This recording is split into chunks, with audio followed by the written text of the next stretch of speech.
बिथाङा सासे BKWCनि चिफ जानानै सोरबा सासेनि उनाव थानानै सोरबा सासेनि खिबुखौ एरबाय थानायनि बिथाङा सम गैया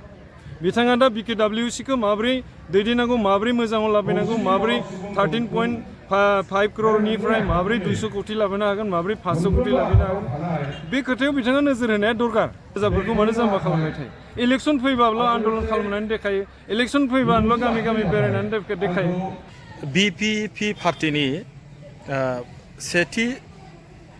एनुवेल कनफारेन्स नैबे नोलोबारि गेलेग्रा फोथाराव बाबु बर'आ मा बुंखो सोरखौ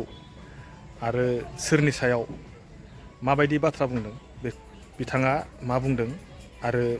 माबायदि जाजानायखौ लुबैदों आरो सोरखौ मा बुंखो नङा होमबा नोंथांमोना भिडिअखौ नायलांदो बिनि उनाव नोंथांमोना मा बुजिदों आरो मा मिथिनानै मोनखो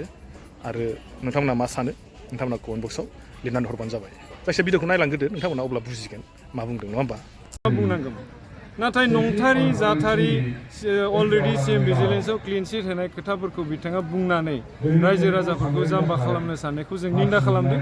बिथाङा सासे BKWCनि चिफ जानानै सोरबा सासेनि उनाव थानानै सोरबा सासेनि खिबुखौ एरबाय थानायनि बिथाङा सम गैया बिथाङा दा BKWCखौ माबोरै दैदेननांगौ माबोरै मोजाङाव लाबोनांगौ माबोरै 13.5 crore माबोरै 200 कोटी लाबोनो हागोन माबोरै 500 कोटी लाबोनो हागोन बे खोथायाव बिथाङा नोजोर होनाया दरकार बिथाङा गावनि गादिनि थाखाय सिन्था खालामो नामा होनना साननांगौ 100% नङाब्लाथ' बिथाङा दा जों बेयाव मिटिं खुंनायाव बिथाङा जोंखौ सापर्ट खालामनांगौमोन एज ए बर' लिडार सोरबा सासेया मिटिं खुंदों बर' जातिनि थाखाय खुंदों जों सोरबा BJPनि सिङाव थानाय SBनि सिङाव थानाय जों खामानि मावाखै जों एज ए बर' 35 बोसोर आन्दलननि फिथाइखौ जों मोननो थाखाय जोङो BKWC दादोंमोन नाथाय 5,000 6,000 मानसि थैनायनि जा फिथाइ बे फिथाइया 13 कोटी 50 लाख नङाना बेखौ बिथांमोना मानो साना मानो जानला मानला सोरनिबा खिथियाव थानानै सोरनिबा खोथा एरनानै रायजो राजाफोरखौ मानो जाम्बा खालामबाय थायो इलेक्सन फैबाल' आन्दलन खालामनानै देखायो इलेक्सन फैबाल' गामि गामि बेरायनानै देखायो आरो डक्टर गाम्बारुनि नामखौनो लानो गोसो गैया मानो लानो गोसो गैया जाय डक्टर गाम्बारु मुसाहारिया UBPOखौ दाजेननाय जाय डक्टर गाम्बारु मुसाहारिया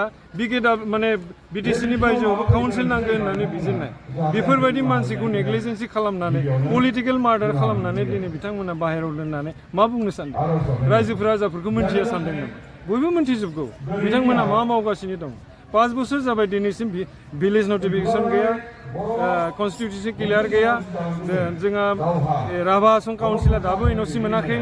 जों सनितपुर बिश्वनाथआ दाबो BKWCआव हाबाखै मानो हाबाखै बिथांमोननि मावनांगौ खामानिया मा दिनै तिनसुकिया डिब्रुगड़ चराइदेउनि बर'फ्रा मानो राव रोङा मानो धोरोमखौ मानो गारखो मानो माने संकरि जाखो मानो गावनि ड्रेसखौ गाननो रोंला बिथांमोना बेफोरखौ खबर लानानै गानहोनांगौमोन ड्रेस लाहोनांगौमोन धोरोमखौ सिबिहोनांगौमोन मामोन जोंनि खामानिया जोंनि सिमाङा मामोन जोंनि सिमाङा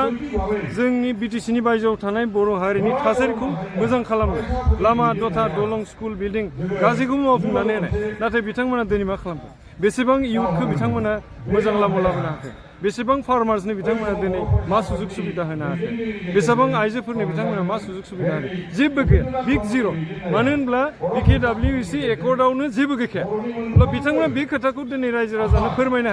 हायैयाव जानला मोनला सोरनिबा मोदोमाव नारला नारलि खालामनानै गावनि दायखौ माने सिखोमानो नाजानायसो माने अनलि जेबो गैया